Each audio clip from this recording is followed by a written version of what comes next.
My name is Loretta and I have ALS, and this is my God story. It started back in August of 2013, one day when I noticed that my left thumb seemed weak. I was losing the ability to grip with my left thumb, and I didn't really think anything much about it at the time. I noticed gradually over the fall that it seemed to be harder to lift things.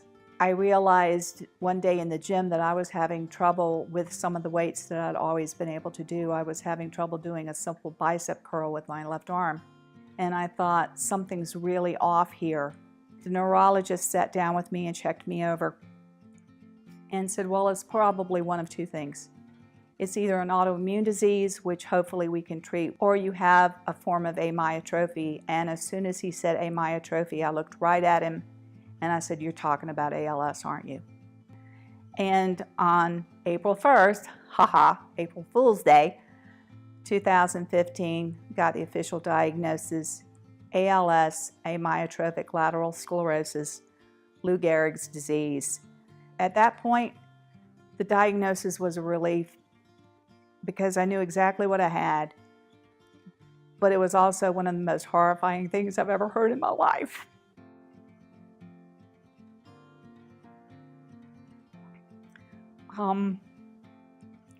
ALS is probably the most brutal disease a person can have. This disease steals what you are. It is an emotional roller coaster ride that is unbelievable because it wreaks havoc with your own life, it wreaks havoc with the life of your spouse, the lives of your children, and your closest friends. It does not leave anyone untouched. It's incredibly hard to cope with.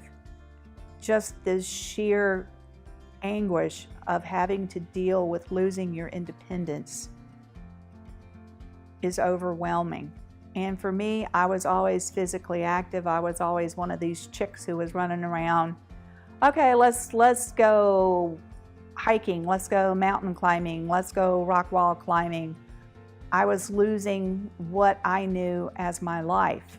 I felt like my life was coming to a grinding halt. And one day, one of my friends came over. She said 3 very important words to me. She said, you need to remember something.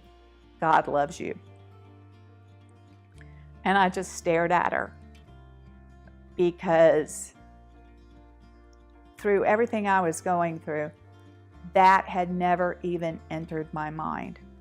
I had totally forgotten that one very important fact that would be what was going to sustain me from then on.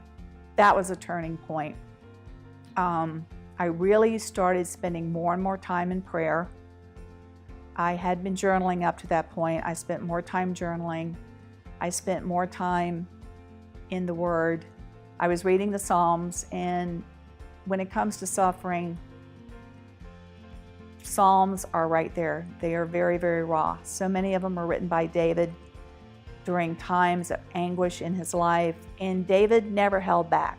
He told the Lord exactly what he thought.